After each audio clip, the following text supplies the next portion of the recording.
అనే పేరుకి మీనింగ్ ఏంటంటే యెహోవా లేవనెత్తువాడు. ఏంటి? యెహోవా లేవనెత్తువాడు. సో మరి వండర్ఫుల్ కదా, దేవుడు ఏ పరిస్థితుల్లోనైనా పడింది. అయితే యెహోయాకీను ఎవరి పెంపకంలో పెరిగాడంటే యెహోయాకీము పెంపకంలో పెరిగాడు కదా. మీరు చూస్తే రెండో రాజులు మనం చెప్పుకున్నట్టుగానే రెండో రాజుల్లోనే ఉంటుంది. మొత్తం 24వ అధ్యాయము 6 నుండి 8 వచనాలు చూసినప్పుడు యెహోయాకీము తన పితరులతో కూడా నిద్రించగా అతని కుమారుడైన యెహోయాకీను అతనికి మారుగా రాజయ్యాడు. యెహోయాకీను ఏలనారంభించినప్పుడు 18 ఏండ్ల వాడై యెరూషలేము నందు 3 మాసములు ఏలాడు. అతని వయసు ఎంత అండి? రాజు అయ్యేసరికి 18 ఇయర్స్, 18 సంవత్సరాలు. 18 ఇయర్స్ అంటే డిగ్రీ ఫస్ట్ ఇయర్ కదా. వాళ్ళకి జ్ఞానం ఉంటుందా? ఏలడం ప్రారంభించాడు. అయితే తప్పని పరిస్థితి, ఆ తండ్రి లేడు కాబట్టి 18 ఇయర్స్ పిల్లలు. అంతకు ముందు వరకు మాట వినొచ్చేమో కానీ ఆ తర్వాత నుంచి తల్లిదండ్రుల మాట అనేది వినకపోవడం మనం చూడొచ్చు.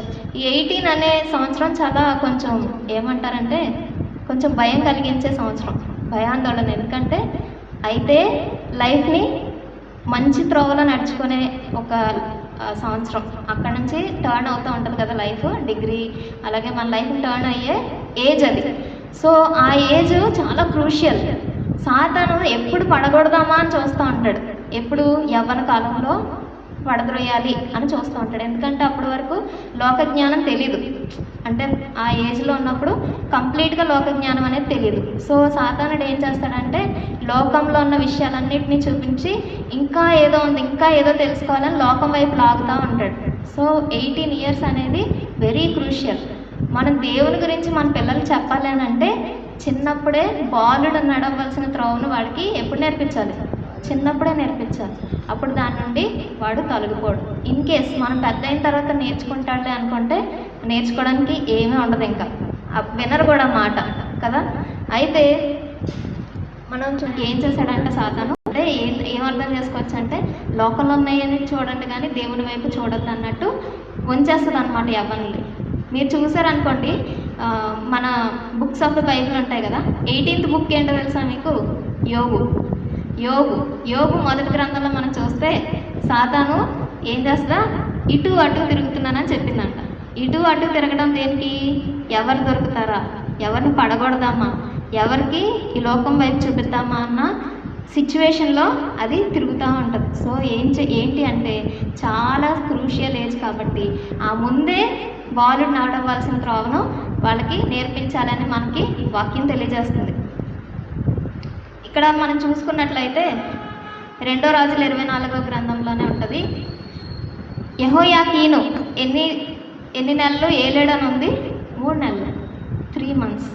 అలాగే దినవృత్తాంతంలో ఇంకొక 10 days యాడ్ అవుతుంది. అయితే మొత్తం 3 months అంటే 90 days ప్లస్ 10 అంటే ఒక 100 days పరిపాలించాడు. అంతే, 100 days పరిపాలించగలిగాడు. పెద్ద మహాయూద సామ్రాజ్యాన్ని ఒక 100 రోజులు పరిపాలించాడు.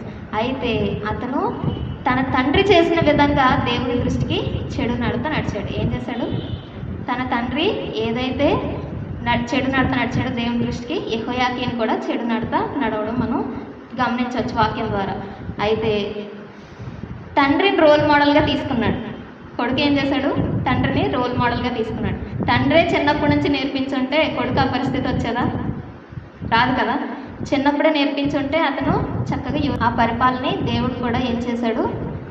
కంటిన్యూ చేయాలనుకోలేదు. వెంటనే ఏం చేశాడు తెలుసా? బబులోను రాజుకి నెబుకద్నెజరు ఆ రాజ్యం మీదకి వెళ్ళి అక్కడ వాళ్ళందరినీ కూడా బంధించేసి తీసుకెళ్ళిపోతాడు.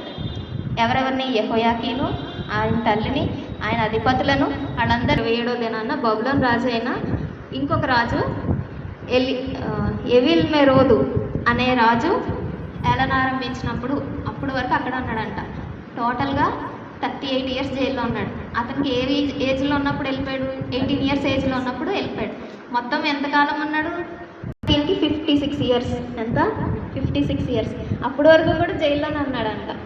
అప్పటి వరకు జైల్లోనే ఉన్నాడు అంటే క్రూషియల్ టైం కదా. యవ్వన కాలం అంతా ఏమైపోయింది? జైలు పాలైపోయింది. అది ఎవరి వల్ల అయింది అని అంటే నేను ఫాదర్ అంటాను. పరిస్థితి వచ్చింది అని అతను దేవుడు 27 నుండి 30వ వచనం వరకు ఇవన్నీ ఉంటాయి.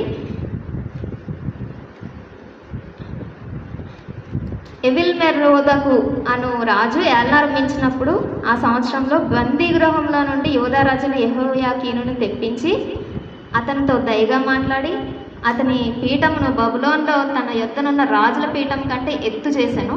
కాగా అతడు బందీ గృహ వస్త్రములను తీసివేసి వేరు వస్త్రములను ధరించుకొని తాను బ్రతికిన దినములన్నీ రాజు సన్నిధిని భోజనం చేయించి వచ్చాను. మరియు అతని పత్తెము ఏనాటికి ఆనాడు రాజు చేత నిర్ణయించబడినదే అతడు బ్రతికిన నాడు అతనికి ఇయ్యబడింది. ఇక్కడ మనం ఒక విషయం గమనించామనుకోండి, ఎప్పుడైతే యెహోయాకీను దేవుని తట్టు తిరిగాడో ఆఫ్టర్ లాంగ్ టైం అయినా దేవుడు తగిన సమయంలో యెహోయాకీన్ని విడిపించాడు. యెహోయాకీన్ని ఏం చేశాడు? రాజు దగ్గర. అయితే ఒకటి, ఇన్ని సంవత్సరాలు ఉన్న దేవుడు ప్రవక్తల చేత హెచ్చరించడం జరిగింది, నీ ప్రవర్తన మార్చుకోమని. అవునా? ఎలాగైతే యెహోయాకీనుకు చెప్పబడిందో అలాగే యెహోయాకీను కూడా చెప్పబడింది. వృత్తాంతములు